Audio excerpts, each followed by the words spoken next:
서로 축복하겠습니다. 기쁨을 회복합시다. 자, 이제 축복 3종 세트 나갑니다. 잘 하세요. 제가 먼저 사랑하겠습니다. 제가 먼저 섬기겠습니다. 제가 먼저 이해하겠습니다. 할렐루야. 말로만요? 말로만 하면 안 돼요. 한 가지라도 좋으니까 꼭 내 몫으로 삼고 실천하는 우리 마지못이람 가족들이 되기를 바랍니다. 오늘은 대강절 4번째 주일이고 기쁨을 회복시켜 주소서 49번째 시간입니다. 오늘은 2000년 전에 이 땅에 오신 예수님은 나에게 어떤 분입니까? 라는 제목으로 하나님의 말씀을 전하도록 하겠습니다. 오늘로 이제 4번째 주일을 맞이하는 대강절입니다. 대강절을 시작하고 나서 반복적으로 말씀드리고 있는 사실이 있습니다. 그것은 대강절과 성탄절의 주인공이 오직 예수 그리스도라는 사실입니다. 맞습니까? 예, 그렇습니다. 맞습니다. 그런데 세상은 이러한 사실을 자꾸만 외면하려 합니다. 귀 기울이지 않으려고 합니다. 며칠 전이었어요. 제가 크리스마스 카드가 필요해서 길 건너 문방구 또 서점에 간 적이 있었습니다. 기가 막힌 것은 카드 표지에서 예수님을 찾아보기가 너무 어렵더라는 거예요. 크리스마스 카드인데 예수님이 없어요. 맨 산타클로스, 맨 크리스마스 트리뿐입니다. 예수님이 온데간데 없습니다. 이것은 성탄절을 예수님의 탄생을 기념하는 날이 아니라 그저 흥청거리며 노는 공휴일 정도로 생각하고 있는 세상의 생각을 보여주는 거지요. 길거리에서 캐롤 듣지 못한 때가 벌써 여러 해 됐습니다. 물론 음원의 문제들이 있어요. 저작권 문제도 있지만 또 사람들이 그것이 없다 해서 그다지 아쉬워하지도 않는 그런 분위기가 지금 계속해서 만들어지고 있다는 것이지요. 잘못됐습니다. 반드시 고쳐져야 합니다. 다른 사람들은 놔두고 우리부터 그래야 할 줄 믿습니다. 예수 믿는 사람들부터 그 일이 잘못됐음을 알고 바로잡고 하나님이 원하시는 뜻을 향해 가는 것, 그것이 저와 여러분의 몫이 되게 해야 한다는 말씀입니다. 오늘도 그런 관점에서 말씀을 준비했어요. 이 말씀에 함께 귀를 기울이는 것은 물론이고 성탄절의 의미를 바르게 이해하고 그렇게 성탄절을 맞이하는 저와 여러분이 되기를 주님의 이름으로 간절히 축원합니다. 오늘은 질문부터 해보겠습니다. 사랑하는 마중물이람 가족 여러분, 예수님을 아십니까? 진정으로 그분을 알고 있습니까? 필립 얀시라고 하는 분이 쓴 내가 알지 못했던 예수라는 책이 있어요. 이 책에서 저자는 유년 시절에 자신이 처음으로 예수님을 알게 된 이 상황을 설명합니다.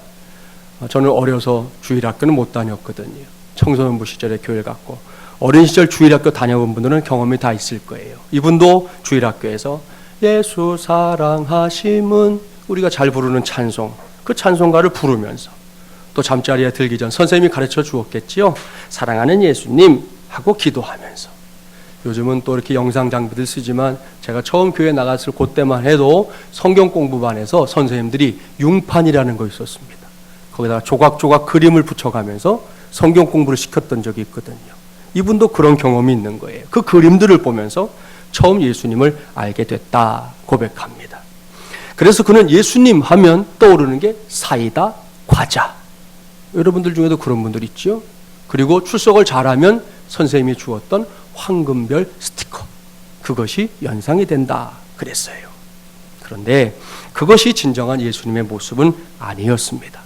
그 후 계속되는 신앙생활, 또 신학교에서의 신학 훈련을 거치면서 필립은 나름대로 예수님에 대해 알게 되었다는 겁니다.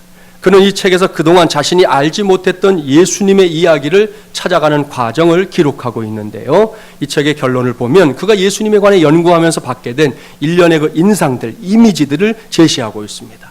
타이틀만 꼽아볼게요. 예수님은 어떤 분이냐? 오늘 찬송도 그렇게 해주셨고 기도하는 자매도 마침 그렇게 기도해 주었고 아까 예배드린 찬송도 다 그런 내용들이었는데요. 예수님은 죄인들의 친구였으나 죄 없는 분입니다. 하나님이자 인간이었던 분이죠. 하나님의 표상이며 사랑이신 분. 나아가서 인간의 표상이며 상처받은 치유자입니다. 이것이 필립이 예수님에 관해 연구를 통해서 얻은 결론이에요. 지금 이 자리에는 이 책을 보거나 이런 내용을 들으면서 에이, 그 정도는 나도 다 아는데 뭐 라고 생각하는 사람이 있을지도 모릅니다. 그러나 여러분, 이러한 시도는 매우 귀한 것입니다. 왜냐하면 예수를 믿노라 말하는 사람들이 가장 주력해야 할 것이, 가장 힘을 쏟아야 할 것이 다른 그 무엇이 아닌 예수님에 대한 관심이기 때문입니다. 주변을 돌아보세요. 예수를 믿는다고 말은 하는데 정작 예수님에게 관심이 없는 사람들이 있습니다. 교회에 들어와 있으면서도 예수님보다는 개인의 명예나 권세에, 또 신앙생활을 그저 취미생활 정도로, 여가생활 정도로 생각하는 사람들이 적지 않습니다. 분명히 잘못 배웠습니다. 언제부터 이렇게 되었는가 정확히 알 수는 없지만 오늘날 한국교회 안에서 이런 현상들이 목격되는 것만큼은 현실이 되었습니다. 이제는 달라져야 합니다. 아까도 말씀드렸지만 남은 놔두고 우리부터 달라져야 합니다. 우리가 믿음 안에 들어와 있는 것은 오로지 예수 그리스도의 은혜 때문입니다. 그 은혜가 없었던들 우리가 어떻게 구원받을 수 있었겠습니까? 그렇기 때문에 신앙생활을 하고 있는 우리 모두의 최우선적인 관심은 다른 것이 아닌 예수 그리스도여야 할 줄 믿습니다. 그런 점에서 제가 우리 교회를 생각하며 늘 꿈꾸는 것, 담임 목사인 저만이 아니라 마중물 예랑 가족들 모두가 이 교회를 생각하면서 함께 꿈꿔야 할 것이 있습니다. 그것은 예수님의 이야기로 가득한 교회, 바로 이것입니다. 할렐루야. 저는 이것이 교회의 본질이다 그렇게 믿습니다. 그렇습니다. 교회에서는 예수님의 이야기가 많아져야 합니다. 예수님의 이야기가 성도들의 입에서 입으로, 또한 교회 내에 있는 여러 부서 곳곳에서, 찬양되면 찬양대, 교육부는 교육부 곳곳에서 왕성하게 나눠져야 합니다. 자꾸만 예수님이 우리의 대화 속에 등장해야 된단 말이에요. 시작할 때도 등장하실 수 있어야 하고, 이야기가 진행되는 중에도 등장해야 하고, 마무리할 때도 등장해야 한다는 것이죠. 그래야 뭔가 일이 벌어지는 거예요. 최근에 무섭게 우리나라를 따라오고 있는 중국 아시죠? 중국이 강한 이유가 뭘까? 여러 가지가 있겠지만 그 중에 으뜸이 있어요. 그것은 그들에게 1,000가지나 되는 고사성어가 있다는 것입니다. 그들은 어려서부터 아시죠? 초한지, 삼국지, 읽어본 분들도 많잖아요. 이런 것들을 통해 삶의 여러 정황에 대한 무수한 이야기로 자신을 무장한다는 거예요.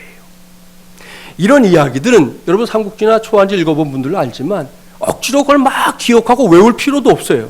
어떤 상황이 딱 되면 그 이야기를 알고 있는 사람들은 그 이야기가 자연스럽게 떠오른단 말이에요.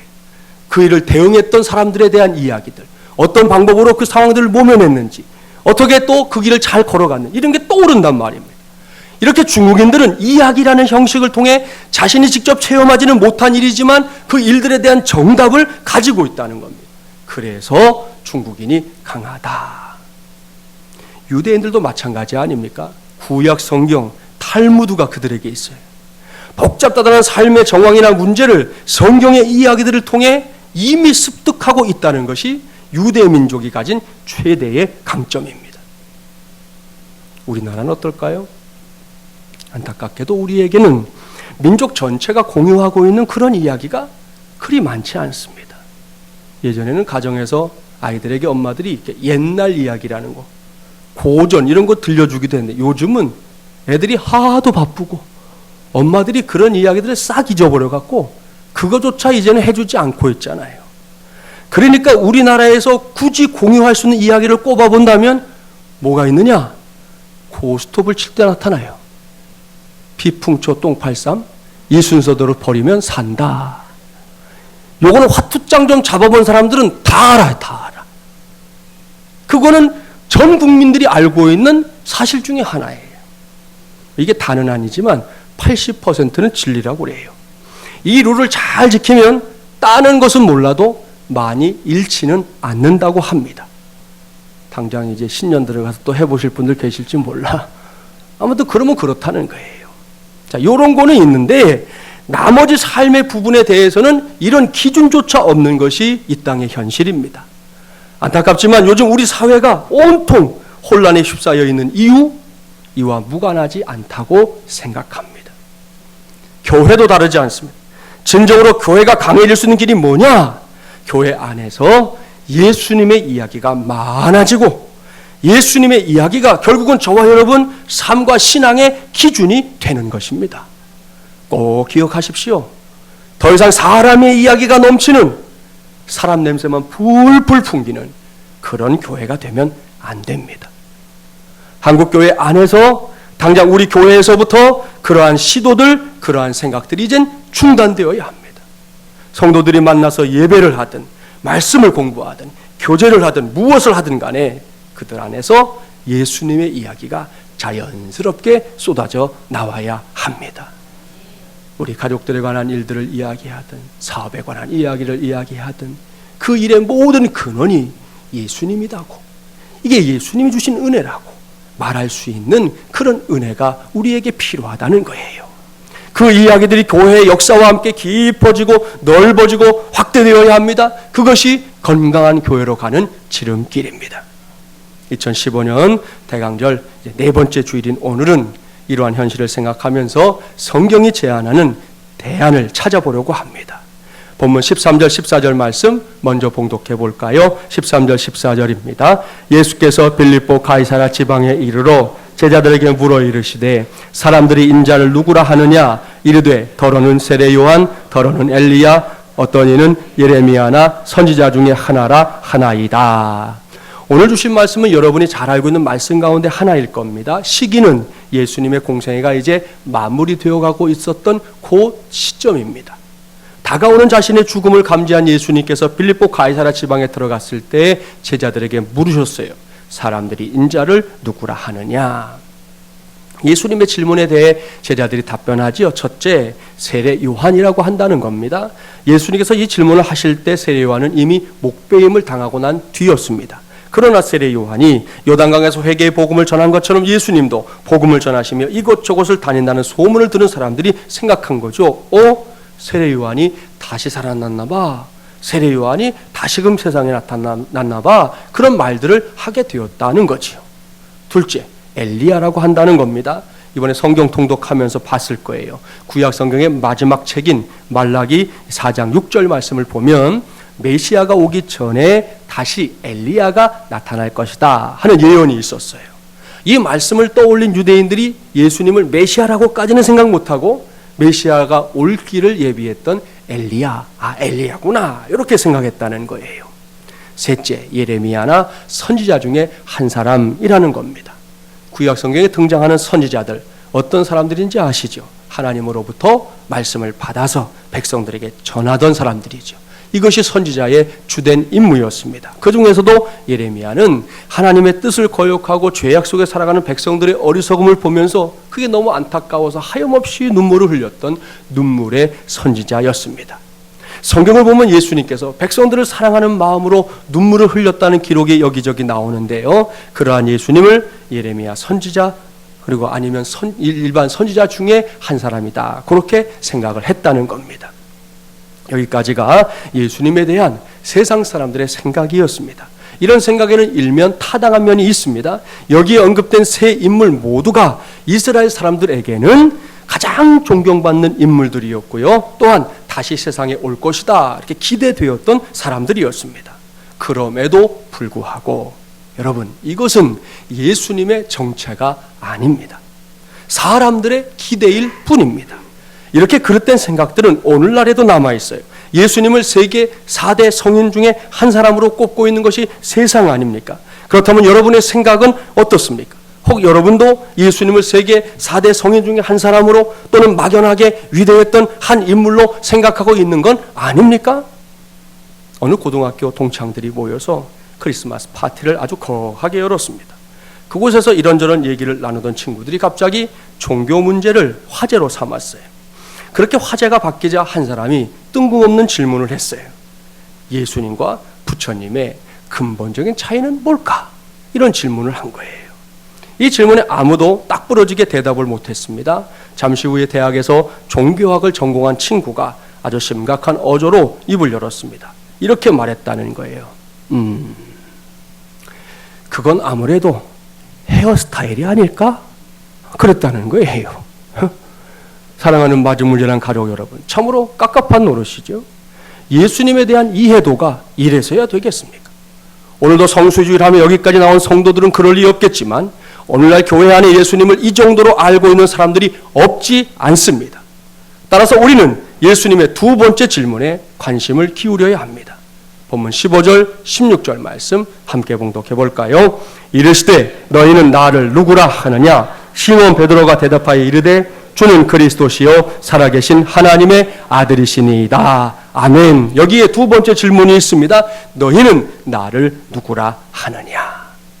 대강절 네 번째 주일인 오늘 이 질문을 꽉 붙잡아야 합니다.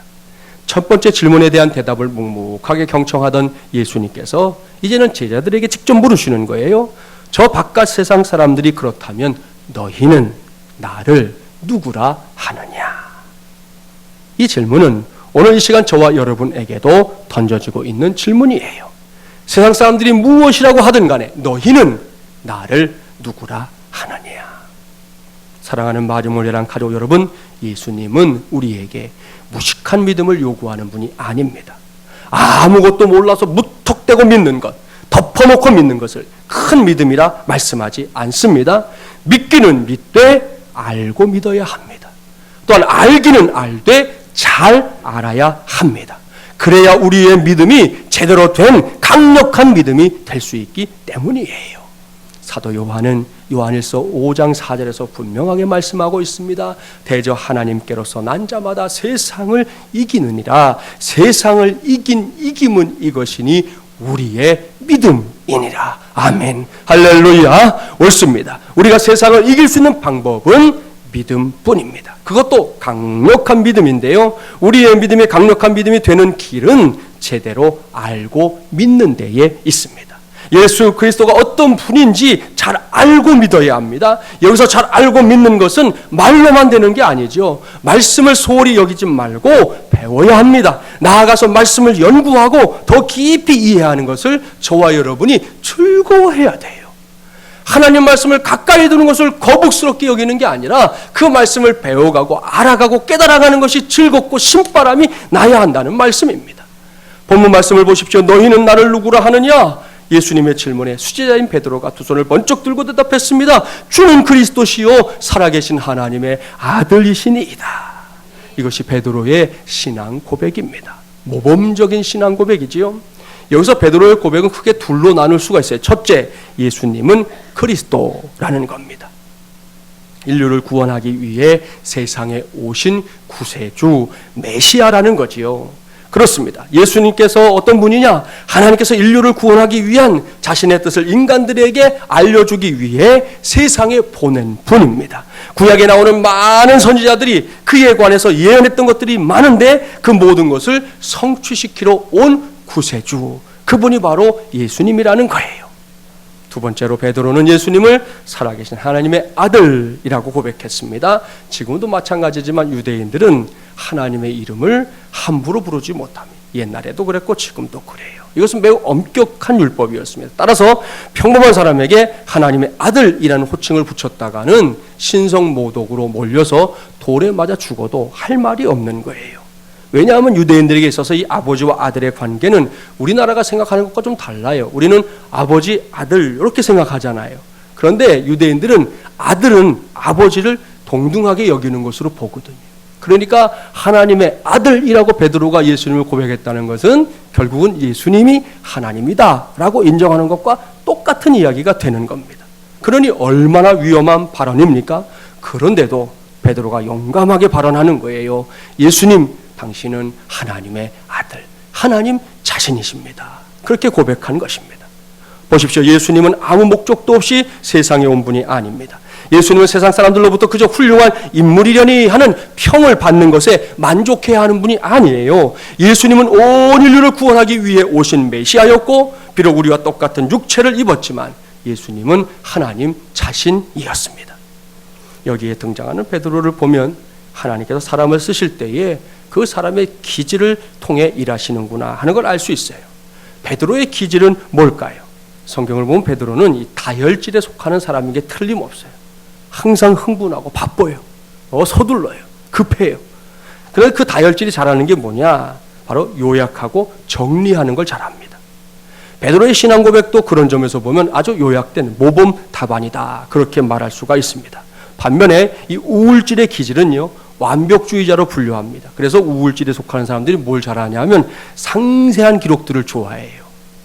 이런 사람들은 미주알, 고주알, 사사건건, 기자가 마치 사건을 보도하듯이 그렇게 많은 것을 깨알같이 써야만 심사가 편한 사람들이에요. 성경으로 보면 누가 있을까요? 모세오경을 쓴 모세, 바울, 이런 사람들은 우울질 가능성이 큰 사람들이에요. 얼마나 잘 썼나 몰라요. 아무튼 이렇게 하나님께서는 사람의 기질을 통해 일하십니다. 따라서 다혈질이 좋으냐, 우울질이 좋으냐 하는 것은 좋은 질문이 아니에요. 담즙질, 점액질도 마찬가지예요. 여기 있는 분들도 다 기질이 다른데 하나님께서는 각자의 기질을 다 인정해 주시고 그것을 통해 일하신다는 거 기억하셔야 돼요. 오늘 베드로를 보세요. 다혈질인 베드로가 이렇게 고백을 하게 된 것도 결코 그의 힘이 아니었다는 걸 알게 합니다. 본문 17절 말씀 함께 봉독해 볼까요? 17절입니다. 예수께서 대답하여 이르시되 바요나 시몬아 내가 복이 있도다. 이를 내게 알게 한 이는 혈육이 아니요 하늘에 계신 내 아버지 신이라. 아멘. 이 말씀이 얼마나 귀한 말씀인지 모릅니다. 베드로는 물론이고 우리 모두가 예수님을 그리스도와 하나님의 아들로 고백하게 되는 것은 누가 가르쳐주는 것만으로 되는 게 아니라는 겁니다. 물론 교육이나 훈련을 받으면 도움이 되지요. 더 잘 이해할 수 있는 토대가 마련되는 것입니다. 그럼에도 불구하고 예수님에 대한 올바른 확고부동한 신앙 고백은 철저히 하나님 아버지의 은혜로 된다. 하나님께서 성령의 역사를 통해 우리와 함께 해주시는 가운데 내가 배우고 있는 것들을 깨달아 갈 때 완성된다. 이것이 주님의 말씀입니다. 계속해서 말씀을 보면 예수님은 사랑하는 제자 베드로의 신앙 고백을 듣고 나서 너무 기쁘셨어요. 얼마나 기쁘셨는지 갑자기 베드로에게 별명을 붙여주시네요. 너 반석해, 너 반석해. 그 다음에 뭐라고 하세요? 그 위에 교회 세우자, 교회 세우자. 거기서도 끝나지 않았어요. 천국 열쇠 줄게. 네 마음대로 열고 닫고 해라 하고 주시잖아요. 사랑하는 마중물이란 가족 여러분, 이제는 우리 차례입니다. 2015년도 대강절 네 번째 주일을 맞이한 저와 여러분에게 베드로와 같이 칭찬받을 만한 신앙 고백이 준비되어 있습니까? 너희는 나를 누구라 하느냐? 이 시간 주님께서 묻고 있습니다. 저에게도 여러분 한 사람 한 사람에게도 묻고 있습니다. 이 물음에 할 말이 있습니까? 저에게도 여러분에게도 꼭 있게 되기를 주님의 이름으로 축복합니다. 여기까지 우리는 오늘 읽은 말씀 속에 담긴 예수님의 두 가지 질문을 살펴보았습니다. 우리는 사람들이 나를 누구라 하느냐라는 질문보다 너희는 나를 누구라 하느냐라는 질문에 대답해야 합니다. 오늘날에도 많은 사람들이 교회를 찾아오고 있어요. 감사한 일입니다. 며칠 전에 제가 전도를 위해 종종 찾아가는 요 근방에 한 가게 사장님과 이야기를 나눈 적이 있어요. 이번에 만나서 이제 보니까 전에 비해서 마음이 많이 열려 있었습니다. 내년 중에는 열매가 되지 않을까 이렇게 기대하면서 기도하고 있는데요. 얘기를 나누다 보니 친정 쪽에 돌아가신 할머니가 그 집안에서 예수님을 처음 믿게 됐다는 거예요. 할머니가 지금 살아계시면 140세 정도가 될 거라 했으니까 제가 한번 따져봤죠. 그러니까 그 당시라면 한국교회가 이제 초창기의 역사를 쓰고 있었을 그런 때에 속합니다. 그때 기독교를 야소교라고 불렀어요. 또 서양 귀신이다 하는 의미로 양귀자라고 불렀던 시대가 바로 그때였습니다. 그때에 비하면 오늘날 한국교회의 부흥은 가히 놀랄 만한 일이죠. 전 세계 교회가 주목하는 일 가운데 하나가 된 게 틀림없습니다. 그런데 여기서 분명하게 우리가 짚고 넘어가야 할 것이 있습니다. 많이 모이는 것도 중요하지만 개척 5주년을 맞이한 우리 교회 입장에서는 많이 모이는 것 여전히 우리 교회에게 중요한 문제지만 그것보다 더 중요한 것은 왜 모이느냐입니다. 이게 더 중요한 거예요. 그렇습니다. 우리가 교회에 모이는 것은 사람들을 만나 즐거운 시간을 보내기 위해서가 아닙니다. 교회에 오면 마음에 맞는 그리고 좋은 친구들을 만나서 재미있는 시간을 가질 수 있는 것이 사실이지만 우리가 교회에 모이는 1차적인 이유, 최우선적인 이유는 예수 그리스도를 만나기 위해서입니다. 그렇습니다. 주님의 몸된 이 교회 안에서 이루어지는 모든 일들을 통해 결국은 예수님을 만나야 하는 거예요. 예배를 통해서, 여러 사역들을 통해서, 지체들과의 교제들을 통해서 우리가 궁극적으로 추구해야 하는 것은 바로 예수님을 만나는 것인 줄 믿습니다. 그리고 너희는 나를 누구라 하느냐? 라는 예수님의 질문에 우리 모두가 즉시 응답해야 합니다. 예수님은 그리스도시요 살아계신 하나님의 아들이시며 나를 구원해 주신 주님이십니다. 아멘. 사랑하는 여러분, 이것이 2015년 대강절 절기를 지키고 있는 오늘 우리 모두가 주님께 올려드려야 할 고백입니다. 예수님은 나를 위해 죽은 분입니다.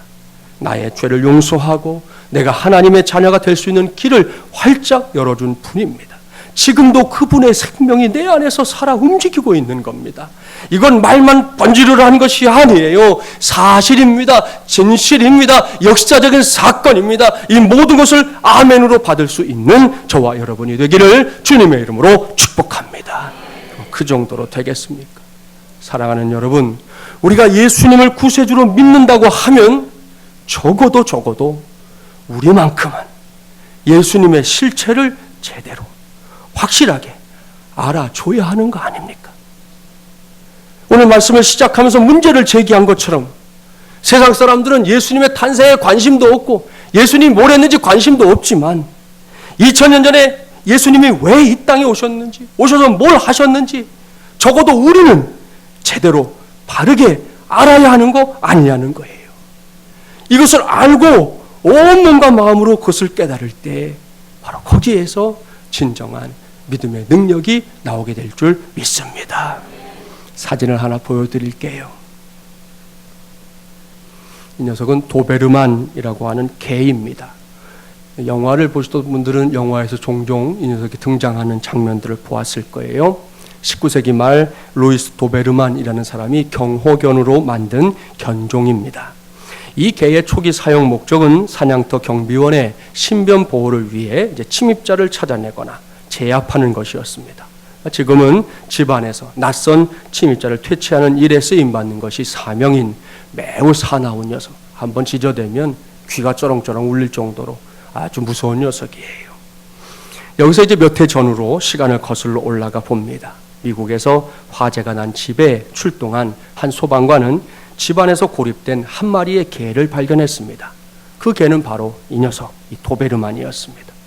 집안에 불이 사방에 퍼져서 그야말로 오도 가도 못하는 상황에서 이 개는 큰 소리로 이빨을 드러내며 지저대고만 있었습니다. 저와 여러분이 그런 상황에 놓였다면 어땠을까요? 우리가 생각하는 것과 마찬가지로 그는 베테랑 소방관이었지만 처음에 그 개가 너무 무서웠답니다. 겉모습이 사나워 보이기도 했고 그때까지 단 한 번도 이 도베르만이라는 개를 대해본 적이 없었기 때문입니다. 더군다나 위급한 상황, 불길이 막 치솟고 있잖아요. 그런 상황에서 신경이 날카로워져 있을 도베르만에게 다가가는 것은 노련한 소방관의 입장에서도 쉽사리 용기가 나지 않는 일이었습니다. 하지만 불 속에서 죽어가는 생명을 구하지 않고 그냥 지나칠 수 없었기 때문에 그는 두려움에도 불구하고 급하게 달려가서 개를 품에 안고 얼른 집 밖으로 빠져나왔습니다. 그렇게 개를 구해낸 소방관은 개를 마당에 옮겨둔 뒤에 다시금 화재 현장에 돌아갔습니다. 얼마간의 시간이 흐르고 불은 마침내 꺼졌고 소방관도 만신창이가 된 채 한 곳에 주저앉아서 한숨을 돌렸습니다. 그때였습니다. 마침 그 옷조보 신문사의 한 사진작가가 그 도베르만이 멀리서 이렇게 소방관을 바라보고 있는 것을 보았습니다. 사진작가는 도베르만이 소방관 쪽으로 똑바로 걸어가는 것을 보고는 무슨 일이 일어날지 궁금해하면서 카메라를 들어 올렸어요. 그때 찍힌 사진이 바로 이것입니다. 도베르만은 불 속을 헤매느라 온몸이 그을린 소방관에게 다가가서 저렇게 다정하게 무엇보다 마음을 다해 키스했습니다. 사랑하는 마중물이라는 가족 여러분, 감동적이지 않습니까? 저도 처음에 이 기사를 보고 사진을 보는데 눈물이 핑 돌았습니다. 당시에 이 개는 임신한 상태였다고 해요. 그러니까 뭡니까? 도베르만은 안 거예요. 자신과 뱃속의 아기들을 구해준, 그가 누군지 아는 거지요.